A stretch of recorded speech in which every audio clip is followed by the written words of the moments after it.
નમસ્કાર, સત્યપુંજમાં આપનું સ્વાગત છે. હું છું લવજી કશ્યા. પાલીતાણા પાસેના ગરાજીયા ગામે સિંહ અને માલધારીનું ઝપાઝપીનું દ્રશ્ય સામે આવ્યું છે. પાલીતાણા નજીક વનરાજ અને માલધારીનું દિલધડક દ્રશ્ય સામે આવ્યું છે. પાલીતાણા પાસે ગરાજીયા ગામે વનરાજ અને માલધારીનું ઝપાઝપીનું દ્રશ્ય સામે આવ્યું છે.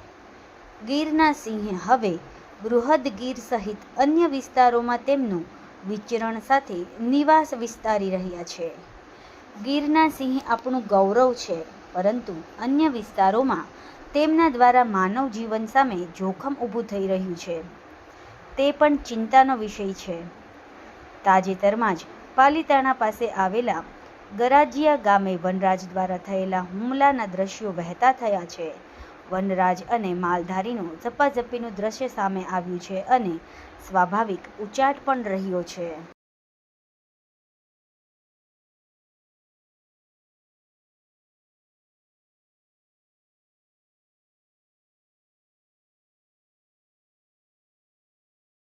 આજે સવારમાં 8:30 વાગ્યે ગરાજીયા ગામે 3 સિંહો આવી ગયા હતા અને કાળુભાઈ બોઘાભાઈના ઘર પાસે અને એના ઘરમાં ગળી ગયા હતા અને કાળુભાઈને ઈજા પહોંચાડી છે. તો અમારી ફોરેસ્ટને નમ્ર વિનંતી છે કે ભાઈ તેના સિંહો અહીંયાથી જે સુરક્ષિત જંગલમાં ખસેડી નાખે. ગામમાં સુરક્ષા ન હોવાના કારણે ફોરેસ્ટને ઘણી વખત જાણ કરી છે, પણ છતાંય ફોરેસ્ટ કોઈ ધ્યાન દેતું નથી. તો તાત્કાલિક હટાવી લે અને આ ગામ લોકોની સુરક્ષા આપે એવી અમારી માંગ છે સૌની.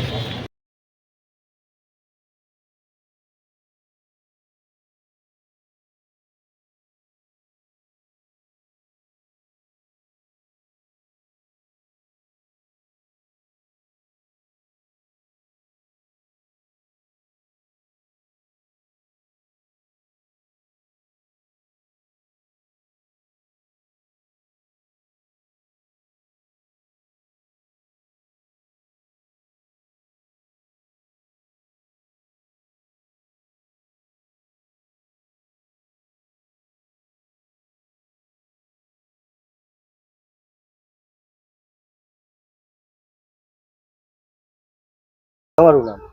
હેમુભાઈ ગઢવી. હેમુભાઈ, શું ઘટના બની છે અહીંયા? હવે સવારમાં 8:30 થી 9 વાગ્યાનો ટાઈમ હતો અને મારું બાજુમાં નેરું છે, ત્યાં સિંહ હતો સવારમાં અને મારી માથે હુમલો કર્યો. એટલે હું સીધો મારા બાજુમાં મારા ભાઈનું ઘર છે ત્યાં વહી ગયો. હું મારા મમ્મી અને મારી ભેંસની આડી પડી ગઈ, સિંહની આડી. પછી એની હારેથી છોડાવીને સીધો અહીંયા અમારા ભરવાડભાઈ મારી બાજુમાં રહેશે કાળુભાઈ, એની માથે સિંહે હુમલો કર્યો અને સારવાર માટે સિંહને ભાઈને લઈ ગયા છે ભાવનગર. ફોરેસ્ટ વિભાગને જાણ કરી હતી? ફોરેસ્ટ વિભાગને જાણ કરી હતી. 2 જણા આવ્યા હતા, સીધા આવ્યા ને કાંઈ પૂછ્યું નહીં, કાંઈ નહીં, સીધા વયા ગયા. નહીં, કાંઈ જવાબ જ નથી આપ્યો. સમાજ માટે, સત્ય માટે, સત્યપૂર્ણ સમાચાર પ્રસારણ આપના મોબાઈલ પર તરત જ લાઈક કરો, શેર કરો અને સબસ્ક્રાઈબ પણ કરો. અને હા, ઘંટડી વગાડવાનું ન ભૂલશો. આભાર. સમાજ માટે સત્ય સાથે સત્યપુંજ. અહેવાલ, સમાચાર તથા જાહેરાત પ્રસારિત કરવા સંપર્ક સાધો. સત્યપુંજ સમાચાર પ્રસારણ, લબ્ધિ કોમ્પ્લેક્સ, તાલુકા પંચાયત સામે, સિહોર.